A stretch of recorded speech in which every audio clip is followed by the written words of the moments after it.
Good morning students. मैं Rajesh Prasad, director of foundation physics classes Hazaribagh. Online classes में बच्चों आपका स्वागत है और आज हम लोग जानेंगे, हमारा जो टॉपिक चल रहा है हीट एंड थर्मोडायनामिक्स का 10वां वीडियो। इस वीडियो में बच्चों हम लोग जानेंगे आज वीडियो 10। इसमें हमारा टॉपिक होगा ट्रांसफर ऑफ हीट।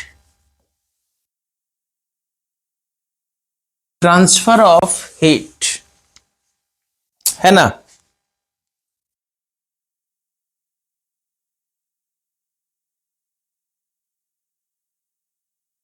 क्या कह रहा है ये? हीट है क्या? तो आपको बता चुके हैं कि heat is a form of energy. तो फिर एनर्जी को हम लोग जानते हैं कि ट्रांसफर करा सकते हैं, तो हीट को भी हम लोग ट्रांसफर करा सकते हैं एक बॉडी से दूसरे बॉडी में। लेकिन ये जो हीट ट्रांसफर होगा, किससे किस में ट्रांसफर होगा? एक बॉडी जिसका टेम्परेचर ज्यादा है उससे ट्रांसफर होगा, एक बॉडी जिसका टेम्परेचर कम है। यानी कि हम लिख सकते हैं कि heat is a form of energy which can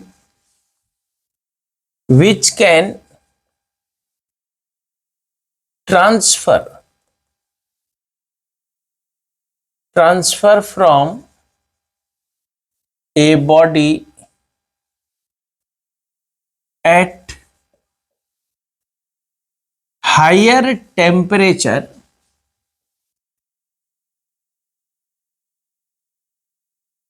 from a body at higher temperature to a body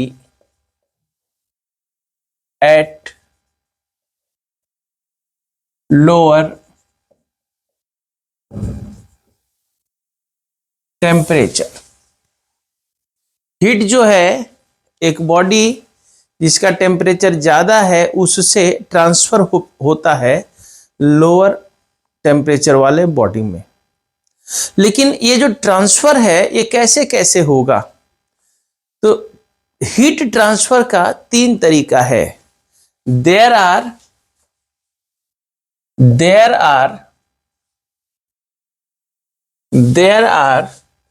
3 modes of transfer of heat। Heat transfer का 3 तरीका है। कौन कौन है सर? तो पहला है कंडक्शन, दूसरा है कन्वेक्शन, इसको हिंदी में कहते हैं चालन,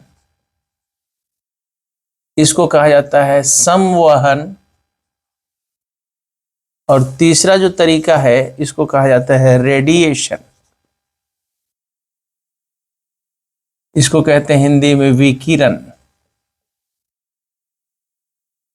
तो एक एक करके हमको जानना है, जिसमें कन्वेक्शन को हमको नहीं पढ़ना है, हमको कंडक्शन और रेडिएशन को थोड़ा डिटेल से जानना है। तो चलिए पहला को हम लोग जानते हैं, कंडक्शन। कंडक्शन क्या है? ये कंडक्शन जिसको हम लोग कहते हैं चालन।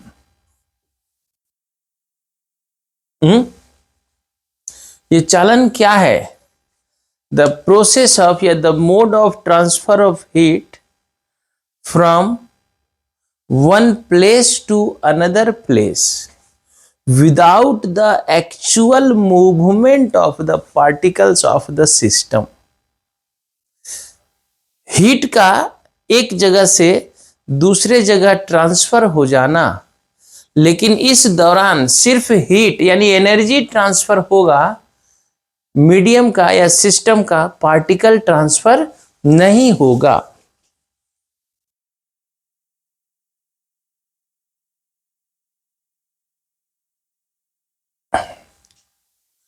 लिख दिया जाए, क्या कह रहा है? The mode of transfer of heat from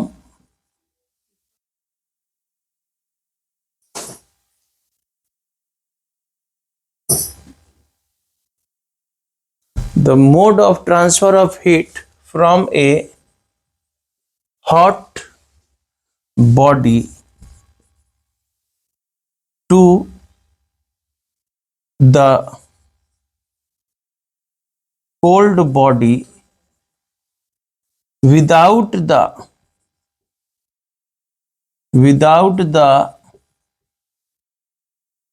actual movement of the particles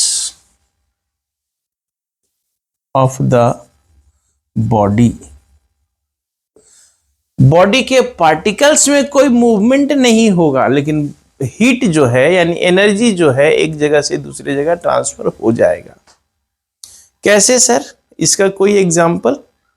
एकदम एग्जाम्पल है, जैसे रॉड का एक एंड को यहां पर अगर हम गर्म करते हैं तो क्या यहां वाला रॉड का जो पार्टिकल है वो यहां आता है? नहीं, वो जो पार्टिकल है वो यहीं रहता है, लेकिन हीट यहां से बगल वाले में, बगल वाले से बगल वाले में इस तरह से ट्रांसफर हो जाता है। तो ये जो रॉड का एक एंड को हीट करने के बाद पूरे रॉड का हीट हो जाना, हम गर्म रॉड का एक हिस्सा को करते हैं लेकिन पूरा रॉड गर्म हो जाता है, पूरा छड़ गर्म हो जाता है। कैसे?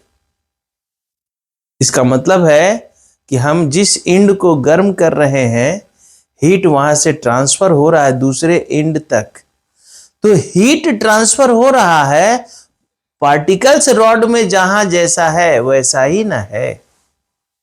पार्टिकल में तो कोई मूवमेंट नहीं हो रहा है, सिर्फ क्या हो रहा है? हीट का ट्रांसफर हो रहा है। तो ये जो मेथड है, जिस मेथड के कारण हीट ट्रांसफर हुआ लेकिन पार्टिकल मूव नहीं किया, this method of transfer of heat is called conduction method. समझ में आ रहा है? तो एग्जाम्पल लिख देते हैं हम लोग। हीटिंग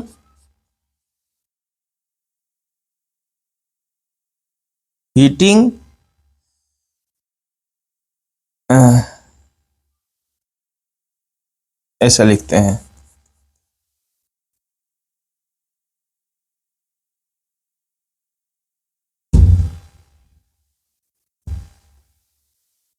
इधर का दरवाजा खुला है। एग्जाम्पल में लिख सकते हैं, the transfer of heat from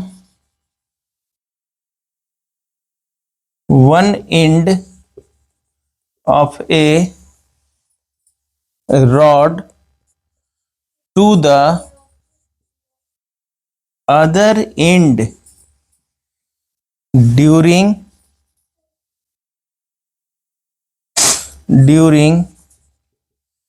heating one end of the rod। समझ में आया? The transfer of heat from one end of a rod to the other end. Heat का ट्रांसफर हो जाना रॉड के एक एंड से दूसरे एंड में during heating one end of the rod, जबकि रॉड के एक एंड को ही हीट किया जा रहा है। During heating one end of the rod के एक एंड को हीट करने के दौरान हीट का ट्रांसफर एक एंड से दूसरे एंड तक हो जाना, this method is called conduction method. समझ में आया कंडक्शन क्या है? तो ऐसा ऑब्जेक्टिव में पूछता है कि कौन सा मेथड में हीट ट्रांसफर तो होता है लेकिन पार्टिकल ट्रांसफर नहीं होता है, तो that is called conduction method. और कंडक्शन मेथड जो है ये सिर्फ सॉलिड में होता है। तो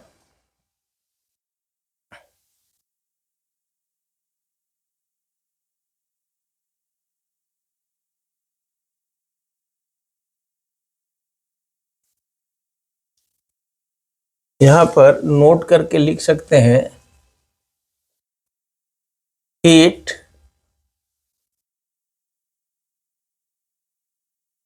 transfer through solids only by conduction method.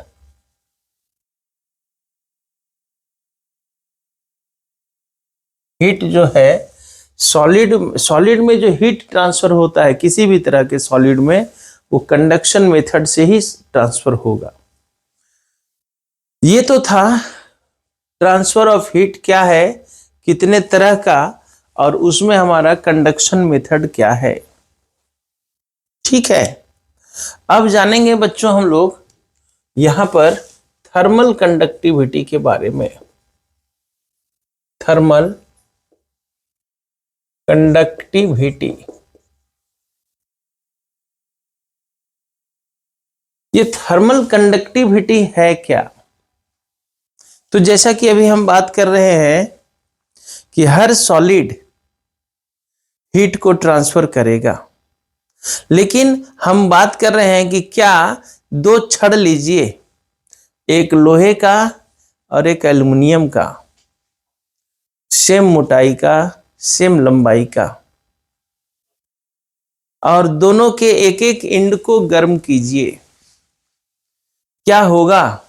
दोनों के दूसरे एंड को गर्म होने में सेम टाइम लगेगा क्या? तो नहीं लगेगा, दोनों को अलग अलग टाइम लगेगा।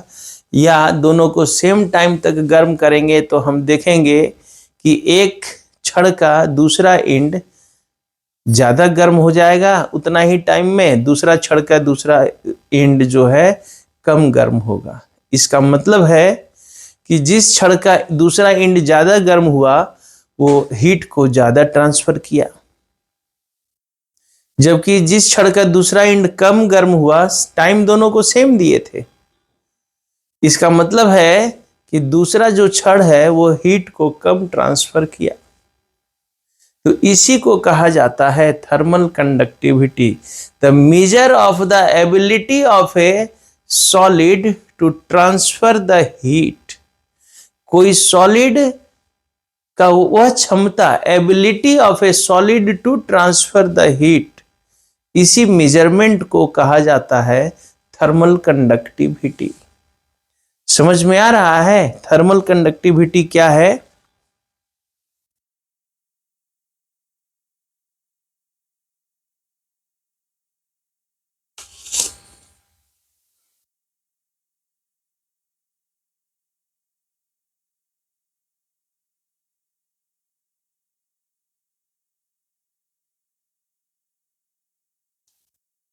कह रहा है thermal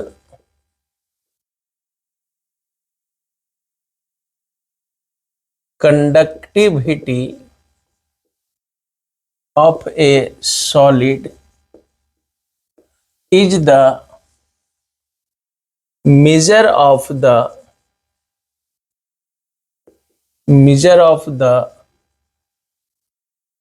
ability of the solid to transfer the heat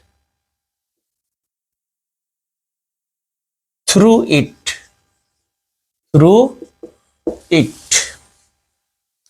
कोई सॉलिड अपने से कितना हीट ट्रांसफर कर सकता है, इस एबिलिटी के मेजरमेंट को ही, यानी सीधा सीधा थर्मल कंडक्टिविटी, कंडक्ट करने की एबिलिटी। क्या कंडक्ट करने की एबिलिटी? तो थर्मल यानी हीट। कोई सॉलिड कितना हीट कंडक्ट कर सकता है, इसी एबिलिटी को ही हम लोग नाम देते हैं थर्मल कंडक्टिविटी। आई बात समझ में? कोई सॉलिड अपने से होकर कितना हीट को कंडक्ट कर सकता है, the ability of a solid to conduct the heat through it is called thermal conductivity. अब इसको पता कैसे करेंगे किसका थर्मल कंडक्टिविटी ज्यादा है, किसका थर्मल कंडक्टिविटी कम है? तो फिर ये कुछ मेजर करने का मतलब, पता करने का मतलब किसका ज्यादा है किसका कम है, तो फिर ये किसी किसी बात पर डिपेंड करता होगा ना। तो चलिए देखते हैं एक्सप्रेशन फॉर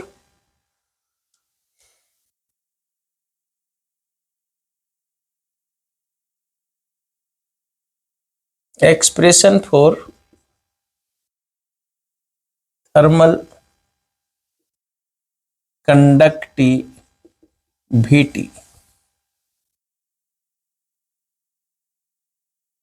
तो क्या किया जाए? Consider a solid is heated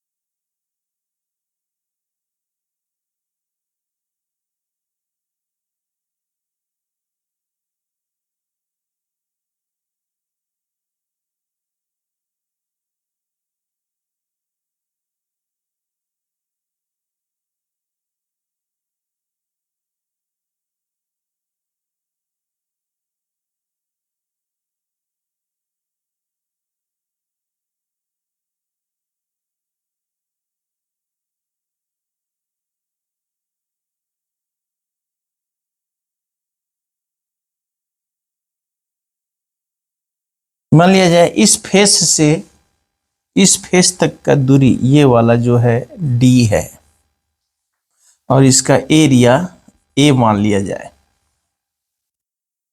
ठीक है, अब यहां पर क्या किया जाए?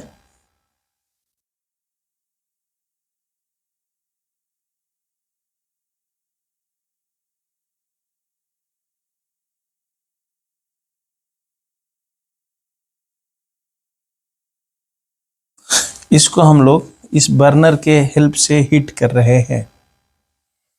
ठीक है, तो इसको फेस 1, इसको फेस 2 मान लेते हैं। लेट क्या क्या भाई, ए मान लिया जाए। एरिया ऑफ द फेसेस,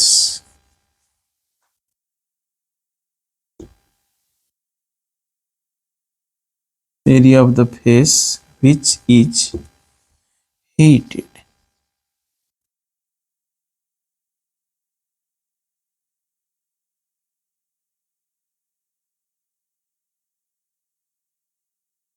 इधर मिटा देते हैं, लिख लिए होंगे आप लोग, है ना? नहीं लिखे हैं तो पॉज करके लिखिए, उसके बाद समझते हैं एक बार में फिर से।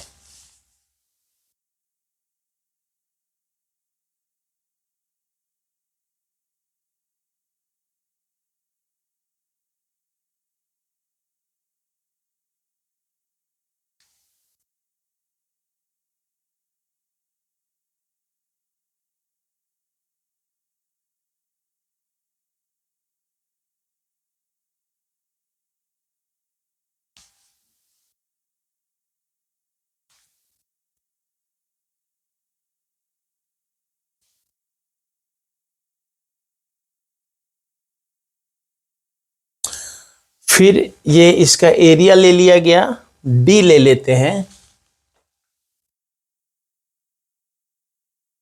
Distance between the faces 1 and 2। T1 मान लिया जाए, टेम्परेचर ऑफ द फेस 1 और T2 मान लिया जाए टेम्परेचर ऑफ द फेस 2, है ना।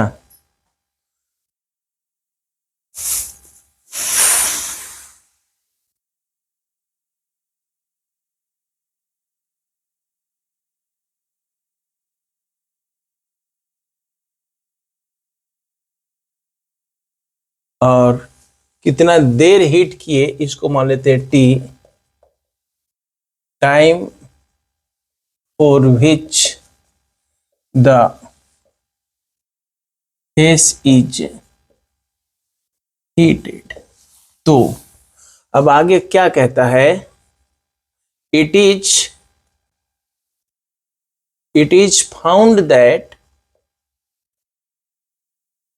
The heat transfer,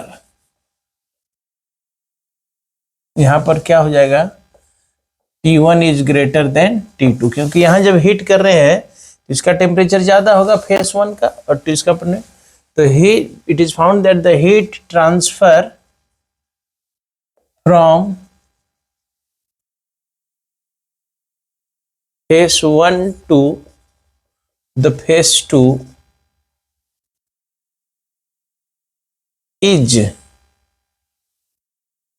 Q is directly proportional to area of the faces, also directly proportional to the temperature difference, also proportional to the time, and also inversely proportional to the distance between the face। ये कितना heat transfer होगा ये चार चीजों पर depend करता है, कितना एरिया है, कितना टेम्परेचर डिफरेंस हुआ और कितना डिस्टेंस है।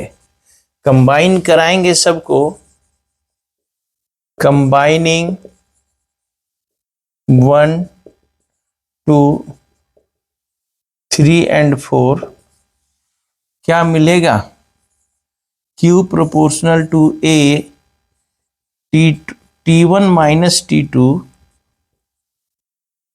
इंटू T बाई D, और Q is equal to KA T1 minus T2 into T by D। ये है आपका कितना हीट ट्रांसफर होगा फेस 1 से फेस 2 में, उसका एक फॉर्मूला, जहां पर हम लोग इसके को क्या नाम दे रहे हैं, एक कांस्टेंट तो है और इसका नाम है thermal conductivity of the material. जो भी मटेरियल हम लोगों ने लिया हुआ है, where K is a constant called thermal coefficient of thermal conductivity called coefficient of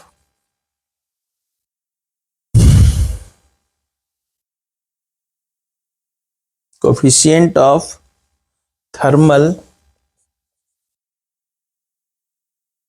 conductivity।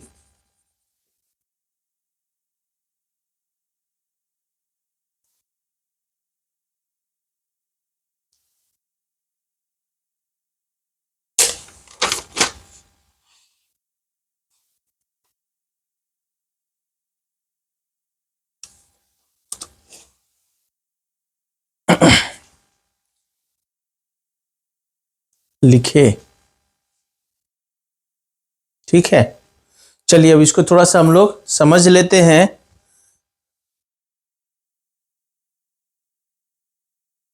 क्या है ये, इसको समझ लिया जाए तो, जैसा कि आपको बताए, हम लोग जान रहे हैं कंडक्शन। तो कंडक्शन क्या है, तो सॉलिड में हीट ट्रांसफर होने का तरीका, किसी सॉलिड में हीट कैसे ट्रांसफर होगा, तो bye conduction method. Conduction method में हीट तो ट्रांसफर होगा लेकिन पार्टिकल मूव नहीं करेगा। अब हम बात करें दो अलग अलग सॉलिड लेते हैं, एक लोहा एक एल्युमिनियम, चाहे एक एल्युमिनियम एक कॉपर। अब दोनों को गर्म करना शुरू करते हैं तो क्या होगा? अगर दोनों सेम मोटाई का सेम लेंथ का है तो क्या दोनों को जब गर्म करेंगे, जिस इंड को गर्म कर रहे हैं दूसरा इंड क्या दोनों का सेम टेम्परेचर में आएगा? तो आप इसको करके देख सकते हैं। तो ऐसा पाया गया है कि दोनों रॉड का जो दूसरा इंड है सेम टेम्परेचर में नहीं पाया जाएगा। क्यों सर, ऐसा क्यों? दूसरा इंड सेम टेम्परेचर में क्यों नहीं पाया जाएगा? क्योंकि दोनों सॉलिड का, दोनों छड़ का जो हीट ट्रांसफर करने की एबिलिटी है ये अलग अलग है। इसी आधार पर ना हम लोग कोई मटेरियल को गुड कंडक्टर ऑफ हीट, कोई मटेरियल को बैड कंडक्टर ऑफ हीट कहते हैं। इसी आधार पर हमारा खाना बनाने का बर्तन बनाया जाता है। जो मटेरियल गुड कंडक्टर है, जो हीट को आसानी से कंडक्ट करेगा, वो गुड कंडक्टर कहलाएगा। उसका बर्तन हमको ज्यादा जल्दी खाना पका के देगा।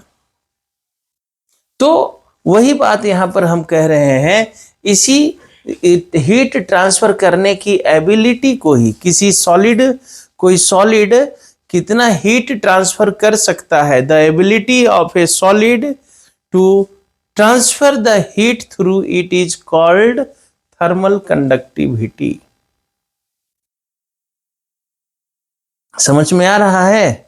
तो अब किसी मटेरियल का थर्मल कंडक्टिविटी यानी कोई मटेरियल कितना हीट ट्रांसफर करेगा, इसको कैसे निकाला जाएगा? तो हम लोग कोई मटेरियल लेते हैं, इसके एक इंड को गर्म करते हैं, दूसरा इंड भी क्या हो जाएगा, गर्म होगा धीरे धीरे, टी समय तक इसको हीट दिए। तो ऐसा पाया गया क्या कि यहां से यहां तक जो हीट ट्रांसफर हुआ वो 4 चीजों पर डिपेंड करेगा। जिस फेस को गर्म कर रहे हैं उसके एरिया पर, दोनों फेस के बीच का जो डिस्टेंस है उस पर, दोनों फेस के जो टेम्परेचर में डिफरेंस है उस पर, और किस पर? और किस पर? टाइम पर। कितना देर तक आप हीट किए। ज्यादा देर तक हीट करेंगे तो ज्यादा हीट ट्रांसफर होगा ना। तो कह रहा है कि जो आपका, मान लिए इसका डिस्टेंस d मान लिए, इसका एरिया a मान लिए, और इसका टेम्परेचर T1 T2 मान लिए, और T मान लिए जितना देर हीट किया गया। तो कह रहा है कि it is found that the heat transfer from face A1 to face 2 is Q यानी heat is directly proportional to area, directly proportional to temperature difference and directly proportional to the time. ज्यादा देर तक heat करेंगे तो ज्यादा heat transfer होगा, तो time पर भी डिपेंड करेगा। And also inversely depends on the distance between the faces, क्योंकि जितना दूर फेस होगा दूसरा उतना कम हीट ट्रांसफर हो पाएगा, उतना ज्यादा टाइम लगेगा गर्म होने में। तो डिस्टेंस पर इनवर्सली, डिस्टेंस ज्यादा हीट ट्रांसफर कम, डिस्टेंस कम हीट ट्रांसफर ज्यादा। इसको क्या कहा जाता है? इनवर्सली ना कहते हैं हम लोग। अब इनको कंबाइन करा दिए, ऐसा आया, यहां देखिए, ये यहां माइनस साइन आएगा। क्यों minus sign? Is called thermal conductivity. अब इसको थोड़ा सा हम लोग मिटा लेते हैं, अब लिख लिए होंगे।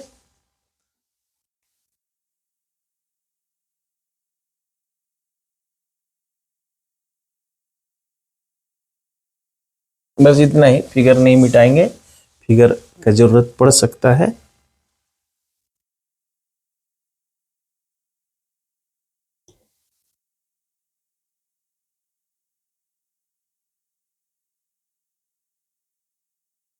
चलिए देखा जाए, तो यहां लिख देते हैं negative sign is due to the decrease in temperature.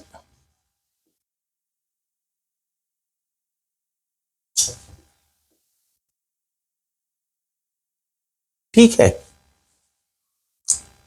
तो देयरफॉर K इक्वल टू क्या हो जाएगा, K is equal to Q by T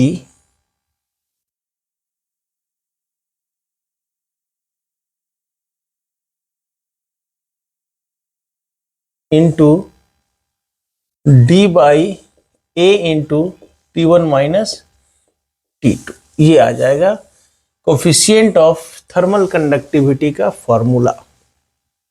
coefficient of thermal conductivity यानी K के लिए फॉर्मूला यही तो है। अब कितना हीट ट्रांसफर हुआ, तो यहां से देखिए, तो हम लोग यहां से एक और चीज लिख सकते हैं ऑल्सो। अगर यहां से लिखिए, इसको A मान लीजिए, इसको B मान लीजिए, तो also from A Q by T is equal to KA T1 minus T2 by D। Magnitude अगर ले हम लोग, सिर्फ नेचर नहीं लें, तो ये आ जाएगा। यहां पर इस Q बाई T को हम लोग क्या कह सकते हैं, हियर Q बाई T, इसको H दिखा सकते हैं, इसको हम बोल सकते हैं क्या, हीट करेंट। अरे करंट किसको कहते हैं, flow of charge per unit time. तो चार्ज के जगह यहाँ हीट ट्रांसफर हो रहा है पर यूनिट टाइम, इस T को यहाँ ले जाते हैं तो Q by T is called heat current. Therefore Q by T यानी कि H is equal to K A T1 minus T2 by D। तो यहां से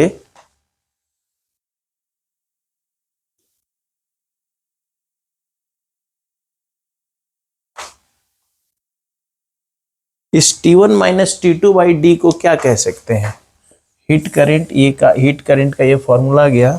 also T1 minus T2 by D is called temperature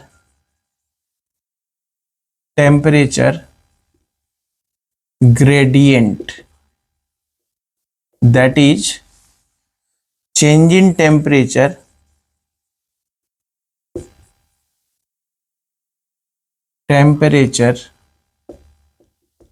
with respect to distance d। ठीक है, समझ में आ रहा है? ये सब कुछ नाम दिया जा रहा है, बाकी तो मेन फॉर्मूला तो ये आ गया। कितना हीट ट्रांसफर होगा ये इन चार चीजों पर डिपेंड करेगा बस। अब ये सब क्या है, इसको टी इधर ले आए तो इसको एक नया नाम दे दिए, heat current Q by T. अरे Q by T, charge by time is called I, कहते हैं ना। ये क्या है, इलेक्ट्रिक करंट। Q क्या है, इलेक्ट्रिक चार्ज। तो उसी तरह से यहां ये वाला कैपिटल Q क्या है, हीट बाई टाइम। तो हीट करंट, इसी को क्या नाम दे दिया गया है, हीट करंट। समझ में आ रहा है? तो बस ये सब कुछ नई अलग अलग टर्म आगे न्यूमेरिकल वगैरह में जो हीट करंट निकालिए। हीट करंट निकालने का मतलब क्या, हीट पर यूनिट टाइम निकालिए। अगर 10 सेकेंड में इतना हीट ट्रांसफर हुआ तो हीट करंट कितना होगा। तो 10 सेकेंड में 10 जूल ट्रांसफर हुआ तो हीट करंट हो जाएगा 1 joule per second. 1 joule per second, तो joule per second heat current कहलाएगा। समझ में आया? तो ये सब कुछ अलग नाम है, लेकिन ये था थर्मल कंडक्टिविटी। अब इस कोफिशिएंट ऑफ थर्मल कंडक्टिविटी का हम लोग यूनिट और डायमेंशन थोड़ा सा निकाल लेते हैं, बहुत इंपॉर्टेंट होगा, एग्जाम में पूछता है। चलिए एक बार 2 मिनट में हम लोग फिर से टॉपिक को समझ लेते हैं। हमारा आज का टॉपिक है transfer of heat. Heat energy का एक रूप है, तो हम जानते हैं कि एनर्जी को हम लोग ट्रांसफर करा सकते हैं। लेकिन अब एनर्जी ट्रांसफर होगा किधर से किधर, तो जिसके पास ज्यादा एनर्जी होगा, यानी कि higher temperature to the lower temperature. एक बॉडी जिसका टेम्परेचर ज्यादा है उससे ट्रांसफर होगा एक बॉडी जिसका टेम्परेचर कम है उसमें, ठीक है। लेकिन ये जो हीट ट्रांसफर होने का जो तरीका है, प्रोसेस है, मेथड है, ये 3 तरीके का होगा। हीट जो है 3 तरह से ट्रांसफर हो सकता है। हीट जो है कितने तरह से, 3 तरह से ट्रांसफर होगा। There are 3 modes of transfer of heat. There are 3 modes of transfer of heat from one body to another body, यानी कि one body at higher temperature to the another body at lower temperature. कौन कौन method है भाई, कौन कौन mode है? Mode यानी तरीका, मेथड यानी भी तरीका। तो कंडक्शन मेथड, कन्वेक्शन मेथड और रेडिएशन मेथड। तो अभी हम लोग कंडक्शन मेथड को जान रहे हैं। कंडक्शन मेथड में हीट कैसे ट्रांसफर होगा? तो कंडक्शन मेथड में हीट ट्रांसफर होगा hot body to cold body, a body at higher temperature to a body at lower temperature. कैसे? Without the actual movement of the particles of the body. Body का जो particle है वो move नहीं करेगा, सिर्फ heat transfer होगा। तो सर ये मेथड नहीं समझ में आया सर, कैसा मेथड सर? पार्टिकल नहीं ट्रांसफर होगा, खाली हीट ट्रांसफर होगा। अरे भैया सॉलिड में एक छड़ के एक एंड को गर्म कीजिए ना, छड़ के एक एंड को गर्म कीजिए, देखिए कि दूसरा एंड गर्म होता है कि नहीं होता है। तो जब दूसरा एंड गर्म हुआ तो क्या इस एंड को गर्म कर रहे हैं चूल्हा में डाल करके, तो दूसरा एंड, तो यहां वाला पार्टिकल यहां गया क्या? नहीं ना, यहां वाला पार्टिकल यहीं रह गया, लेकिन हीट ट्रांसफर होकर यहां आ गया। तो ये जो मेथड है जिसमें हीट ट्रांसफर तो हुआ लेकिन पार्टिकल मूव नहीं किया, this method of transfer of heat is called conduction method. समझ में आया? इसी मेथड को हम लोग क्या कहते हैं? कंडक्शन मेथड, जिसमें हीट ट्रांसफर तो होता है लेकिन जो पार्टिकल है वो मूव नहीं करता है। अब हम लोग जानेंगे क्या? अब हम लोग जानेंगे कि क्या ठीक है सॉलिड जो है हीट ट्रांसफर करता है, लेकिन क्या सारा सॉलिड एक जैसा हीट ट्रांसफर करता है? अभी आपको एग्जांपल बताए कि एक लोहे का छड़ लीजिए, एक एल्युमिनियम का छड़ लीजिए, दोनों को गर्म कीजिए एक साथ सेम टाइम के लिए, तो क्या होगा? दोनों का दूसरा एंड बराबर बराबर टेम्परेचर में गर्म हो जाएगा? तो नहीं सर, एक ज्यादा गर्म होगा, एक कम गर्म होगा। इसका मतलब है जो ज्यादा गर्म हुआ वो ज्यादा हीट ट्रांसफर किया और जो कम गर्म हुआ वो कम हीट ट्रांसफर किया। इसी को कहा जाता है thermal conductivity. The measure of the ability of a solid to transfer the heat through it. Thermal conductivity क्या है?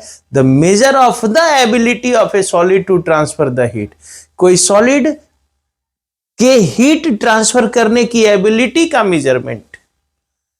जो ज्यादा हीट ट्रांसफर कर सकता है यानी उसका कंडक्टिविटी ज्यादा होगा, इसी को कहा जाता है। तब ये जो थर्मल कंडक्टिविटी है, हीट जो ट्रांसफर किया है, ये किस किस बात पर डिपेंड करेगा? तो मान लिया जाए एक हम लोग रॉड को गर्म किए, तो ये रॉड का, तो यहां से यहां जो हीट ट्रांसफर हुआ ये 4 चीजों पर डिपेंड करेगा। Area of cross section of the rod, temperature difference कितना, दोनों एक एंड से दूसरे एंड का टेम्परेचर डिफरेंस कितना हुआ। अगर टेम्परेचर डिफरेंस मान लिया जाए इधर 100 यहाँ 0, यहाँ 100 यहाँ 20, यहाँ 100 यहाँ 40, बताइए क्या होगा? जहां गर्म कर रहे हैं यहाँ 100, दूसरा एंड वाला 20, जहां गर्म कर रहे हैं यहाँ 100, दूसरा एंड वाला भी 10 हुआ है। जब टेम्परेचर डिफरेंस ज्यादा होगा, डिफरेंस ज्यादा है ना, यानी कि हीट जो है ज्यादा ट्रांसफर हुआ होगा, ठीक है, तभी ना दूसरा एंड भी ज्यादा गर्म हो गया। तो वही कह रहा है टेम्परेचर डिफरेंस पर डायरेक्टली डिपेंड करेगा और चेंज इन टेम्परेचर पर डायरेक्टली डिपेंड करेगा, वही बात है, और टाइम पर डायरेक्टली डिपेंड करेगा और डिस्टेंस पर। इनवर्सली। अब इनको कंबाइन करा दीजिए और ये जो कांस्टेंट लिया गया है इसी कांस्टेंट को हम लोग नाम देते हैं कोफिशिएंट ऑफ थर्मल कंडक्टिविटी। और निगेटिव साइन किस लिए? चूंकि टेम्परेचर डिक्रीज कर रहा है इसलिए। अब यहीं पर अगर हम T को इधर ले आते हैं तो Q/T मिलता है। इस Q/T को हीट करेंट नाम दे दिया गया और कुछ नहीं किया गया। और T1 माइनस T2/D, यहां देखिए change in temperature with respect to position या डिस्टेंस हो रहा है। तो अभी आपको हमने क्लास में भी बताया था, इस कोई फिजिकल क्वांटिटी अगर डिस्टेंस के रिस्पेक्ट में चेंज होता है तो उसको ग्रेडियंट नाम दिया जाता है। इसीलिए यहाँ पर टेम्परेचर चेंज हो रहा है डिस्टेंस के रिस्पेक्ट में, तो इसको नाम देंगे टेम्परेचर ग्रेडियंट।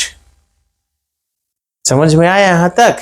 तो चलिए अब इस के लिए हम लोग थोड़ा यूनिट और डायमेंशन जान लें। Unit and dimension of thermal coefficient of thermal conductivity.